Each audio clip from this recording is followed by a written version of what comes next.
Kad Merad réside désormais dans une ferme qu'il a rénovée en Bourgogne avec son épouse Julia Viali. Et sa nouvelle vie est bien différente de son quotidien dans la capitale. Kad Merad a fait le choix de la tranquillité.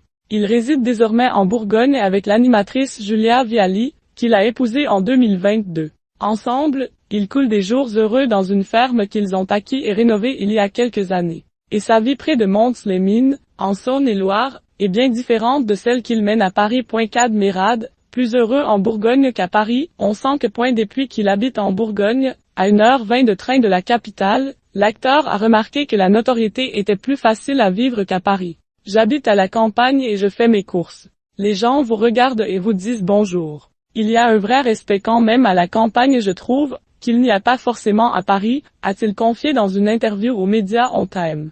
Kad Merad considère même que la mentalité des quidam est différente en Bourgogne.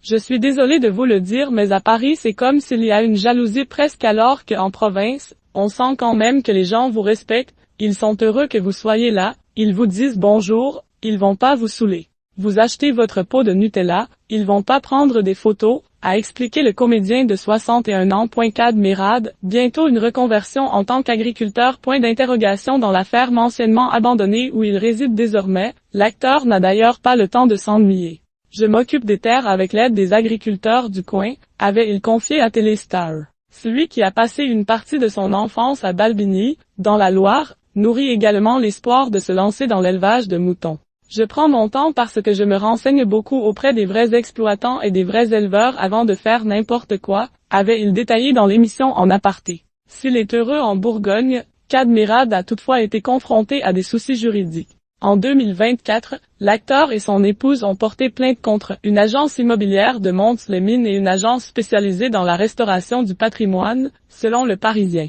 Ils auraient subi un préjudice de 1,5 million d'euros en achetant cette ferme, d'après Le Progrès. Une ombre au tableau, mais pas de quoi lui gâcher son rêve bourguignon.